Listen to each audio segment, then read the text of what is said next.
I think he's trying to be stoic and controlled. And I think he can do that when what he should be feeling is empathy.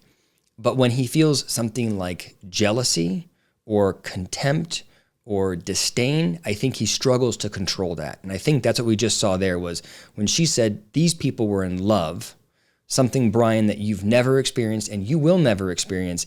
I think that touches a nerve. And I think that's why you saw him sort of twitch for a second. I just got done watching the Bryan Kohberger sentencing, and I was struck by Bryan's reaction to many of the impact statements. In some ways, I wasn't surprised, but in some ways, I was really shocked. And that's what I want to talk about in this video. What does Bryan's reaction say about his psychological position, his emotional position, his motivation? What does it tell us about who he is? But before we get into that, I want to thank the sponsor for tonight's video, BetterHelp. As always, I'm so grateful to BetterHelp for sponsoring tonight's video. You know, as a middle-aged man, I can't believe I'm saying that, as a middle-aged man, I can tell you I spend more time now thinking about what I have accomplished and what I haven't accomplished in my life. If I went back and talked to a 20-year-old David, I had a very different life plan than the one I took. And that can be distressing for people. It can be distressing for me to think about, hey, where did I want to be versus where am I now? And therapy is a really good place to process those emotions. It's a good place to figure out what your values are, what you believe in, who you want to be, what should you change, what should you not change, what should you be satisfied with, right? A therapist is a person that can ask the right questions and help you really reflect on who you are and what you want your life to look like. You know, I can tell you as a psychologist, the biggest barrier to mental health treatment and support is accessibility. It can be difficult to find the right therapist. It can be difficult to afford the right therapist. It can be difficult to get to the right therapist.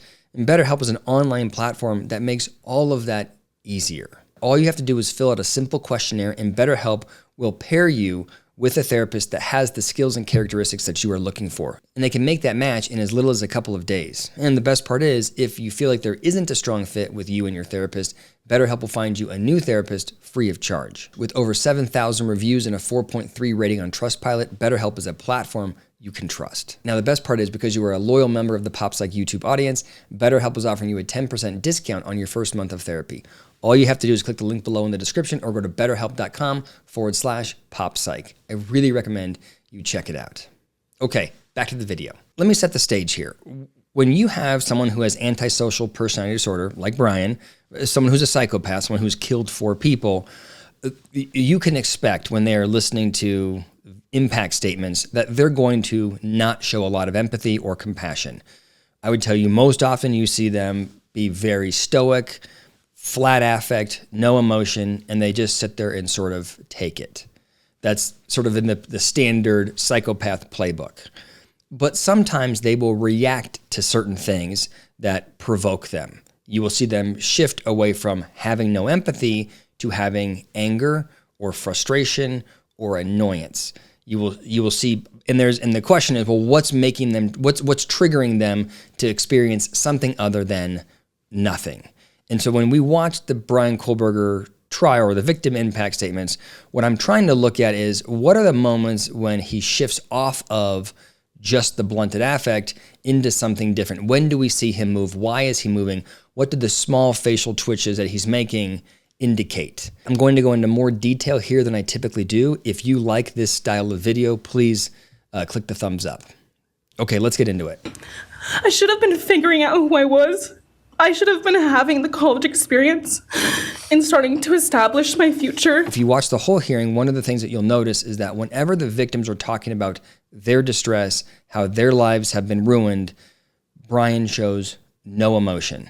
I think he is totally unable to express empathy or even sympathy for the distress of somebody else. I think it means nothing to him. I hated and still hate that they are gone, but for some reason, I am still here and I got to live. I still think about this every day. Why me? Why did I get to live? And just nothing. Them? It happens again and again. Here's another example. What can I use to defend myself? Who can help? And then there are the panic attacks. The guy that's slamming. Again, in my opinion, we see nothing. He is sitting there. He's calm. He's taking up space, but he's not being aggressive. He's just there waiting for her to be done with the emotion. I don't think it means anything to him. The guy that slammed into me like a tsunami out of nowhere. I can't breathe. I can't think. I can't stop shaking. I think he's annoyed that he has to hear it, but I don't think it's affecting him emotionally or psychologically. So for someone that is antisocial, that is an expected response in this kind of setting. What's interesting is when we shift to victims that are talking about the fun times, victims that are talking about love and affection, victims that are talking about things that Bryan could never be a part of. Ethan was the sweetest, most genuine guy. He was always smiling and always making other people smile too. Ethan was the kind of person you wanted around. He was so kind and easy to talk to and just so fun. And the way he cared for Xana was truly something to admire. See, that I think is interesting and it's surprising to me. He has no reaction when she talks about what a great guy Ethan is. But he does have a reaction. He moves forward when she talks about the relationship between Ethan and Xana. He reacts when he hears about how good he was to her. You have to imagine, like, here is a guy that has all kinds of psychological things going on. One of them is ASD, autism spectrum disorder. I think there is a part of him which wants to follow the rules and display to the court that he knows how to follow all the procedures. So if you'll notice, right, he has the option of just looking down or ignoring all of the victims, but he is choosing to sit there and face every single one of the people making the impact statements. I think he's trying to be stoic and controlled. And I think he can do that when what he should be feeling is empathy. But when he feels something like jealousy or contempt or disdain, I think he struggles to control that. And I think that's what we just saw there was when she said these people were in love, something, Bryan, that you've never experienced and you will never experience, I think that touches a nerve. And I think that's why you saw him sort of twitch for a second. Same thing happens when she calls them soulmates. It was not only obvious to me, but everyone that was around Ethan and Xana that they were absolute soulmates. Maddie was not only one of my best friends. Right, you see him break eye contact twice. He does not like hearing about soulmates. I'm curious how let me know in the comments if you think I am reading that correctly, or is there another way you would interpret him breaking his gaze? You see it happen again in another impact statement when a victim is talking about the relationship that she had with the victims, the connection. He took away who they were becoming and the futures they were going to have. He took away birthdays, graduations, celebrations, and all the memories that we were supposed to make. All of it is gone. And all the people who loved them are just left to carry that weight forever. He didn't just take them from the world. He took them from me, my friends, my people who felt like my... See right there, see him move in the chair. I think it's when he is reminded of the fact that they had relationships and connections, things he'll never have. I think he experiences jealousy and he twitches. I think that's what we're seeing. Dylan, thank you so much for your courage. I appreciate it.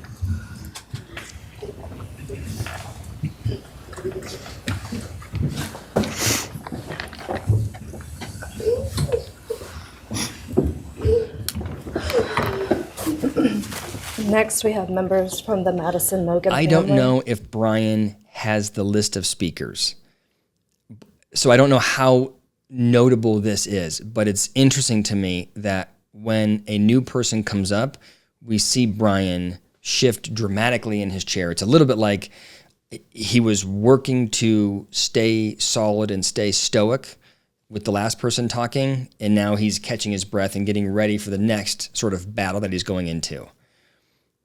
That could be all that's happening.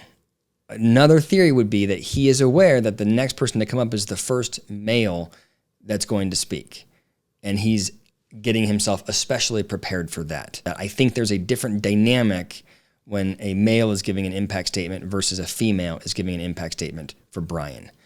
And he looks more combative to me in his response. And as I'm saying that, I want to be cautious to say, I may have created that in my mind.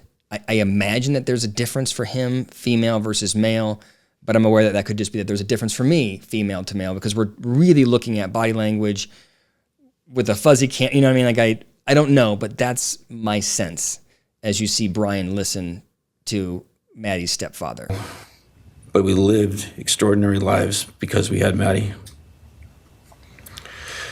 Maddie was taken senselessly and brutally in a sudden act of evil.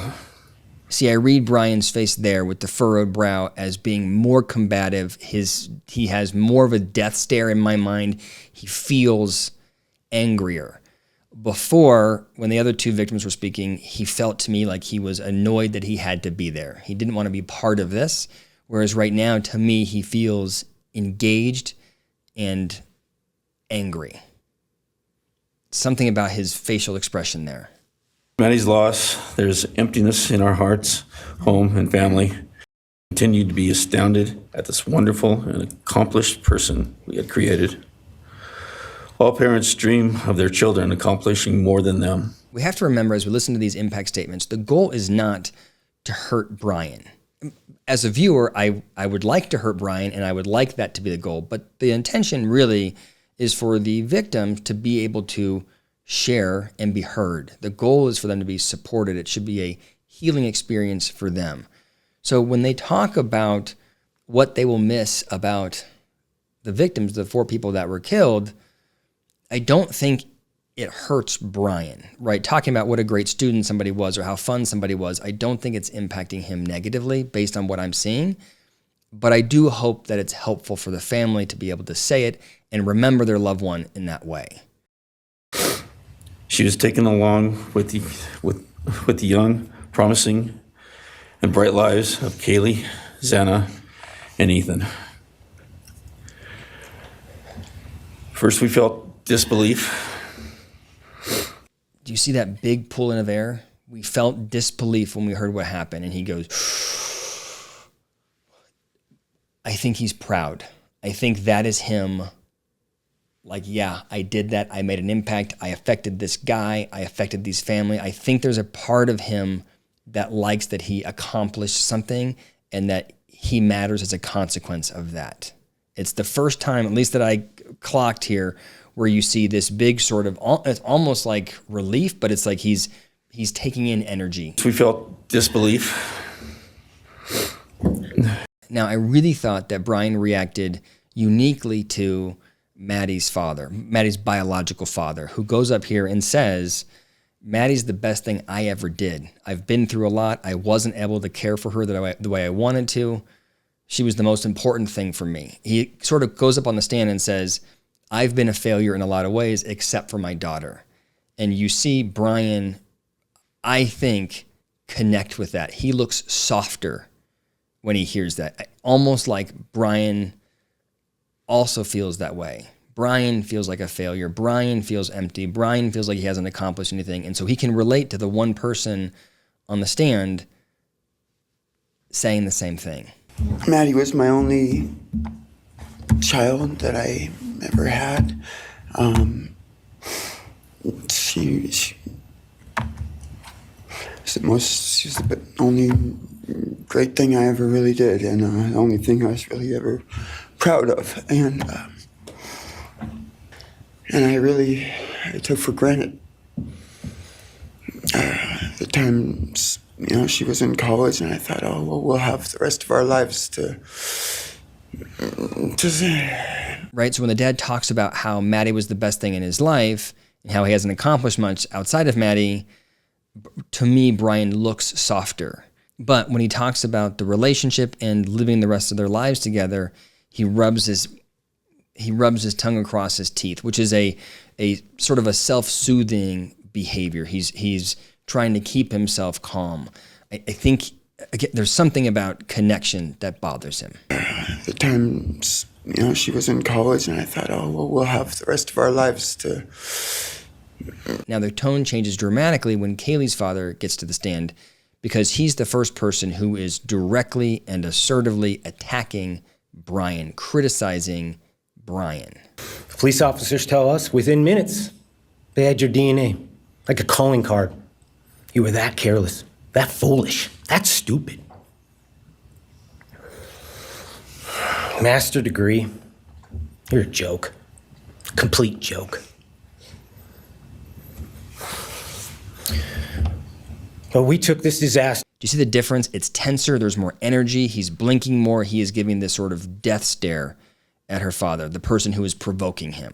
So now I think we've moved from being annoyed to having contempt and anger. I think this is now an angry Bryan. But we took this disaster. Now the impact statement that I believe had the most impact on Bryan came from Kaylee's sister. And I will say that it was also the most cathartic for me to hear. You didn't win. You just exposed yourself as the coward you are. You're a delusional, pathetic, hypochondriac loser who thought you were so much smarter than everybody else. When she says that, you thought you were so much smarter than everybody else, you can see him kind of nod. It's true. And I think he acknowledges that it's true. Lurking in the shadows made you feel powerful because no one ever paid you any attention in the light. You thought you were exceptional, all because of a grade on a paper. You thought you were elite because your online IQ test from 2010 told you so. All of that effort just to seem important. It's desperate. I think it is, I so love her. Her impact statement feels so good to me because she's obviously done her homework. She knows who she's talking to, and she's approaching it like she's the cool girl and he can never talk to her, right? She has elevated herself. She is talking down to him. She is diminishing him. And I think she's reminding him of the sort of the baseline insecurity that led him to become a monster. I think she's identified it and she's poking it. But if you notice, his facial expression here is different than it was with Kaylee's father. There he looked angry and aggressive, and here he looks submissive to me. There is a name for your condition, though. Your inflated ego just didn't allow you to see it. Wannabe. Well said, accurate, and I think it got to him. And it makes me believe that part of his motivation for these killings was the distress he experienced in being alone. He knew he couldn't have healthy relationships. He knew he wouldn't have a romantic connection that he wanted. And I think he couldn't handle that, and he took it out on those college kids. That's how it strikes me. I'm really curious what you think when watching this video. And really, if you like this kind of video, please let me know in the comments and hit the like button. Thank you so much.